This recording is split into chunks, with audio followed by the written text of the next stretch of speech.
pull out your best elk skin for a night around the fire. But alas, the rain puts it out. Bummer. Lucy says, ugh, waglash. Yeah, that kind of loosely translates into, is it time to send Bob out to harvest skyfire? Welcome to What Is It About the Weather podcast, where we explore the many ways that weather intertwines itself into our lives. I'm your host, Mark Jelonic.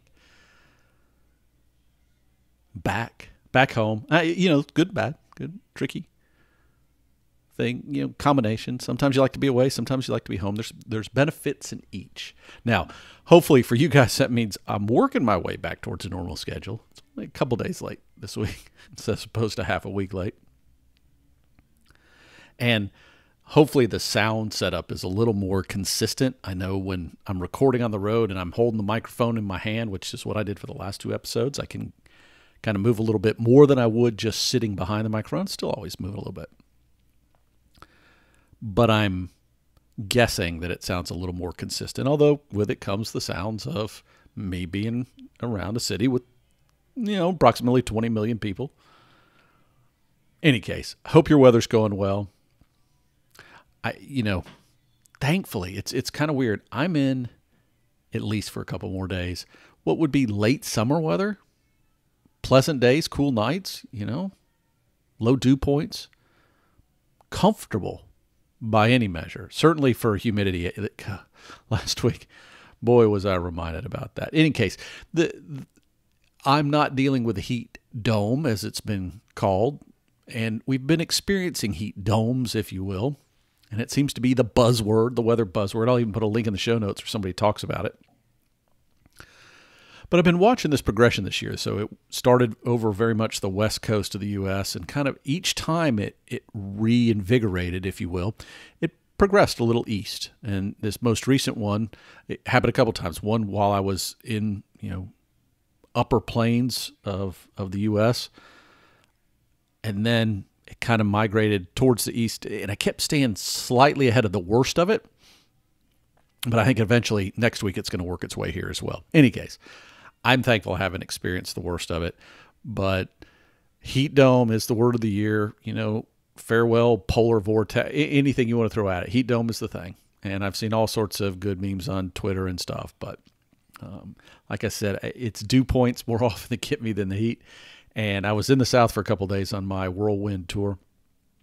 And I was reminded about the complexities of life in the South when you walk out the door and, by the time you get to your car 10 seconds later, you've lost 10 pounds just sweating.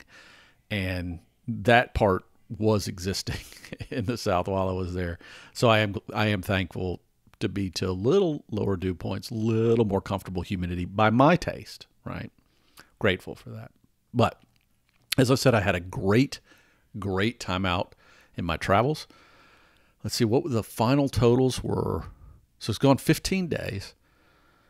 And, it was a mix of vacation work. I mean, some of it was, true vacation. Some of it was travel, work a bit, then travel some more and, work some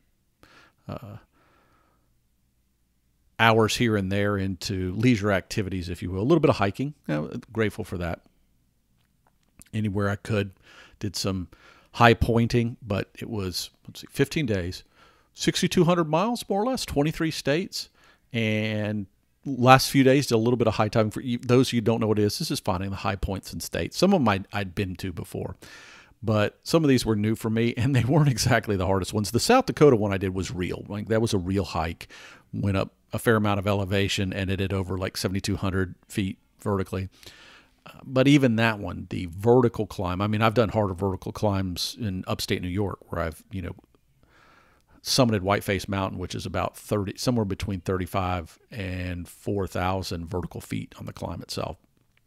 But had a good time with that. And again, it was when I was doing that over the weekend, it was perfect weather for it. Highs in the, 20 to 25 range Celsius and the low to mid 70s Fahrenheit. It was just good all the way around. I really can't complain. Had just great experience overall. A lot of things to see, a lot of new places for me. And so Weather, I can't complain. Some hot days, yes, of course. Some humidity, yeah, of course. But it was a great trip. But like I said, I did one hike. Did one hike on that trip that was meaningful.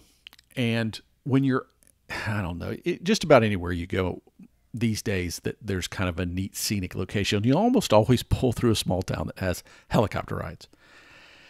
And living at a spot that seems to draw in helicopters that hover over the building while they're covering some sort of traffic thing here or there, I'm just not a fan. I don't mind the noise of a helicopter. Don't mind that. I grew up near an Air Force facility, so I can deal with the sounds. I can deal with the jets and all that kind of stuff. And there was even an Air Force base near where we were in South Dakota. I could handle all of it. Not exactly the sound I want to hear when I'm outdoor doing things, enjoying nature, but tolerable.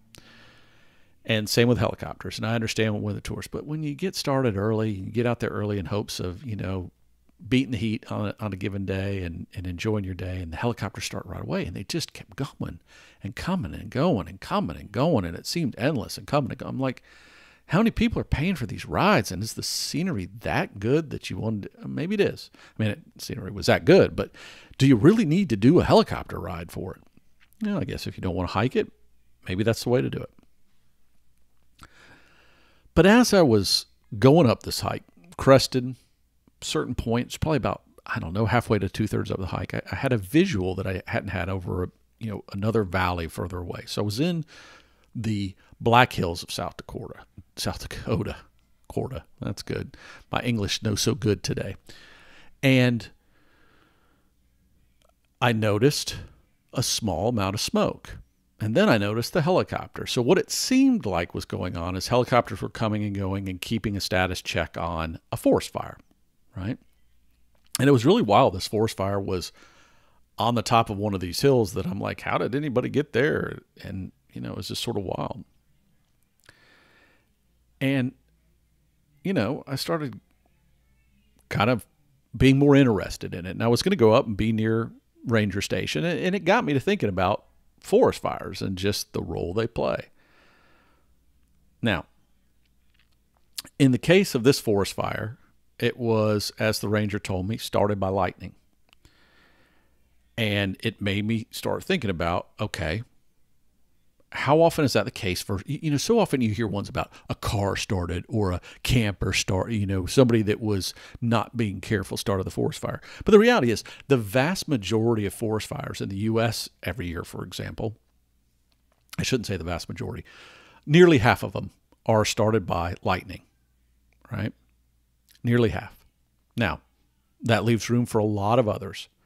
But naturally speaking, there's in excess of 20,000 fires that are started each year by lightning. And in the area I was in, and obviously because there was nobody climbing where this thing was, it was started by lightning.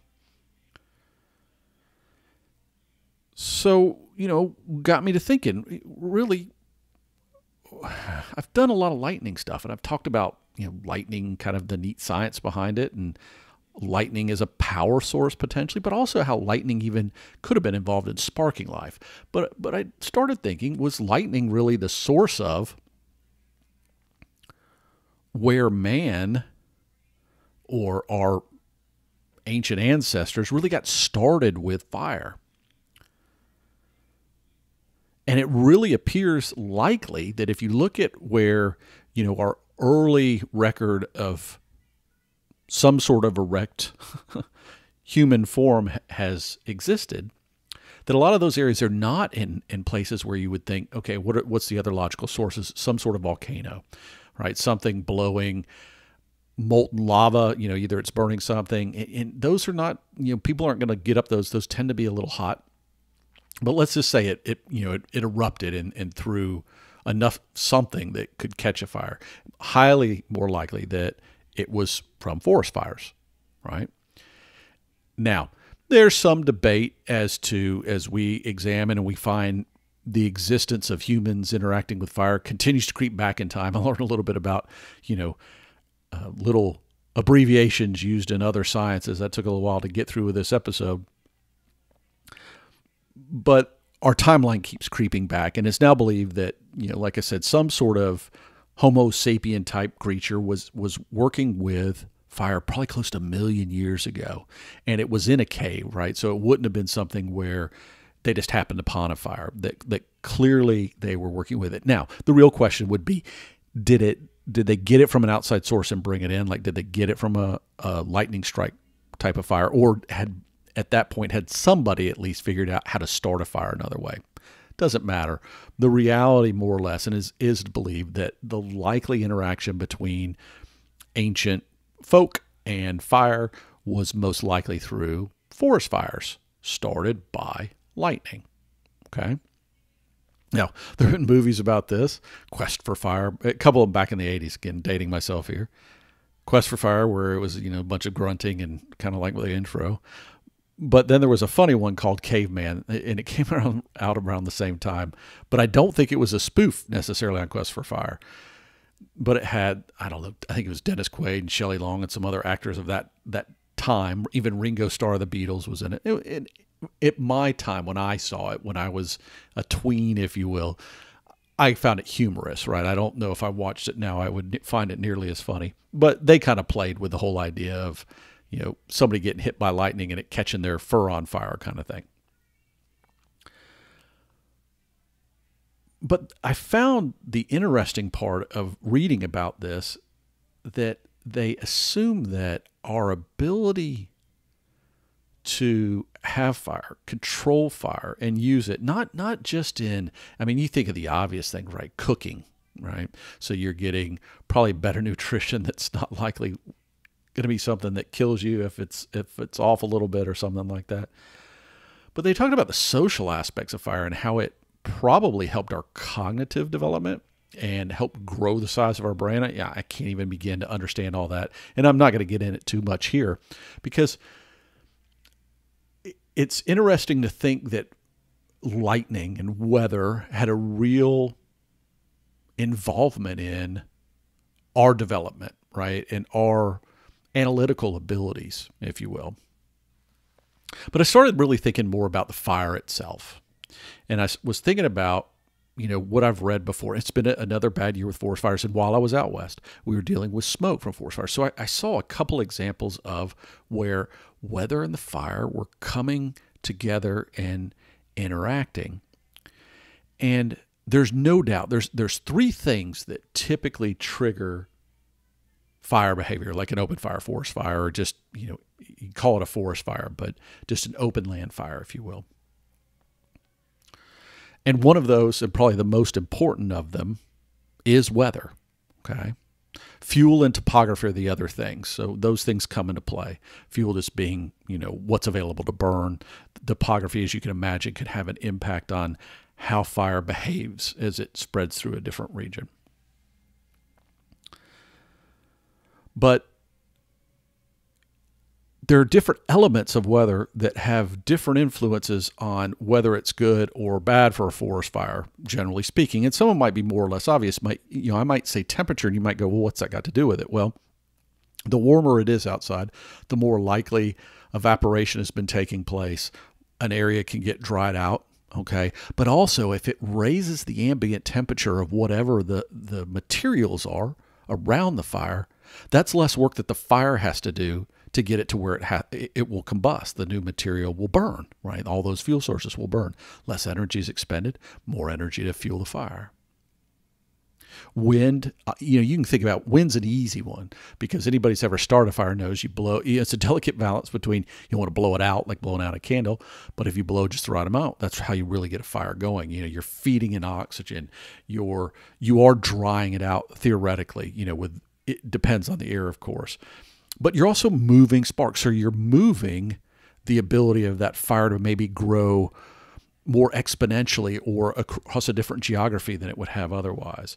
Obviously, the moisture level, and that could be two things. That could be the humidity level. It could also be the rain. But all these things come into play. So weather, okay, even things like atmospheric instability, if there's a lot of lift already going on because the atmosphere is unstable and you've already got a lot of flow going up, the fire is just going to feed into that, right? So there's even something called the fire weather index. And you maybe every time you go out in the woods, for those that do, you might see here in the U.S. a little Smoky Bear sign, and they'll tell you the fire danger, and it's a different little color level. Now, that's a broader index, but there is truly a fire weather index that goes into that sort of thing that specifically is developed around trying to get measurements. And you will see this for the large fires. The National Weather Service has a team that will, deploy people near the fire to help in the process of forecasting what's going to happen, because the more they can know about the weather, the more they can work to control that fire. Because when you think about trying to control a forest fire, yeah, you always see these things where they're suppressing it, but a lot of times they're laying down battle lines, right? They're trying to clear an area or come up with a way to create what they would call a fire break, some way to stop the fire in its track. Okay. And that's where you see a lot of times where the firefighters on the ground are actually trying to do it. Their goal is not to be right up the front line specifically. It's not like they've got a fire hose up there and they're trying to put out the fire. That's not the goal. They're trying to limit progress. And so forecasting which way the wind might blow, or where the conditions, are they going to be conducive or not conducive to the development of that fire like I said, in a certain direction, or, overall, it's very important to their planning. So again, fire and weather have this whole connection, but what's particularly interesting to me is that on the flip side of that a big enough forest fire can actually start to modify the weather, particularly the weather in its region. But as I said, it's even broader. So when I was dealing with forest fire, it was kind of a little bit of a bummer. So the first couple of days we were out there, this forest fire not too far away, and the wind direction had just pushed. And even as I was driving toward South Dakota, where I was going to be for a few days, I mean, it was, 5 in the afternoon. I was heading west. I was able to look truly dead into the sun without any impact, without even needing sunglasses, because there was so much smoke that it was dampening the effect of the sun. Now, that can have a positive thing, right? Sometimes that can actually lower the temperatures of the region. And to some extent, it did actually bring down the forecasted high temperatures, or the actual high temperatures where I was, because it dropped the amount of solar radiation reaching the earth. So we just wasn't happening. Weren't getting as much rays from the sun. Kept the temperatures down. But on the flip side of that, smoke was out. It wasn't so bad that it was making it difficult to breathe. So it can do it at a far. You can imagine how, if anything that big is, and it was dumping smoke and behavior into the atmosphere, all right, that was impacting, and I've seen this before, a couple thousand miles away. And, I saw all these people posting on Instagram, Twitter, and everything else, all these neat sun shots and even some interesting moon shots. Great, that's fine, but what about closer to the event? What happens? And yes, it's not just on that broad scale that it might influence weather, but it can actually change what you think of as really the weather that we see on a regular basis. So it can create its own clouds, and there's pyrocumulus clouds that form, and you've probably seen videos of this. It's not just a smoke bloom that forms, but an actual cloud formation that forms around these things. And if they get big enough, they are very much like thunderstorms. They can have their own lightning, which again can spark fire further away. This is where it gets tricky, is when these storms get big enough to have their own weather, they take that fire oriented weather forecast and could toss it out the window, because they may have put a brake line down, fire brake line, and it jumps the brake because of what's going on. And there's even wild things like, you think about a thunderstorm. So a thunderstorm can be this big thing that grows, and then they can collapse, right? And you get this huge rush of wind out. Well, this same thing can happen with these huge, thunderstorm-like events that happen over fires, that as the heating of the day goes away, that's working with the fire, all of a sudden you get this collapse in temperatures that drop that down, and you get this just wild winds that blow out and again can distribute embers and other things that are afire into places where they go further than they would have otherwise and trigger an extension of that fire. So it actually, in some ways, and I know it's not actively doing this, I don't think there's a little fire demon under there or anything, but the fire is actively using weather to keep itself alive and growing. And you see these videos that show, because it can form kind of like these dust devil looking things that have flame that go up in them, right? But they could even form a true fire tornado. And I think I've got a link in the show notes to one of them. I may or may not. But one of the stories I have in the show notes even shows a link to the video that shows this massive tornado-like structure that you see that's rotating like a tornado. It's not what I would call a strong tornado that you would see, of 100+ miles an hour. They tend to move a little slower, but you can see the flames up in the tornado itself. It's just wild to witness, right? So the behavior of all this heat that the fire is creating doesn't work much differently than the sun heating the earth. And as you get a lot of heat, hot air rises. Depending on what's going on in the atmosphere around it, that can be turned into essentially a firestorm, if you will. Now, the fire itself isn't going to travel all the way up into the upper levels of the atmosphere.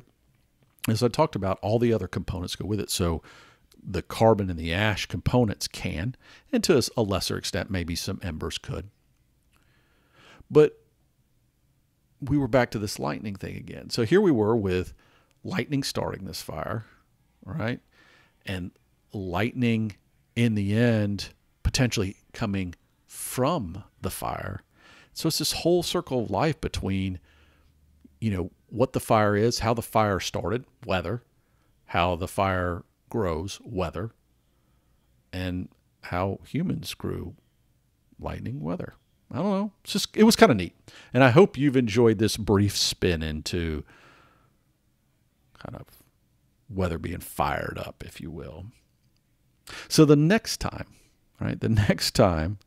you're burning a marshmallow over a fire log, nice man-made little structure, or any fire that's created. Maybe you happen to cross some lightning-induced fire on your camping tours. I hope not, because that probably means it's too dry and you should be having a fire. But the next time you're enjoying the outside and you've cooked a little food, just remember that you cooking that food over open fire probably, most likely, came about because way long ago, somewhere way down the line, somebody that could barely go ugh, lug, wugh, figured out that fire made everything taste like chicken and that there's much more to weather than the weather itself.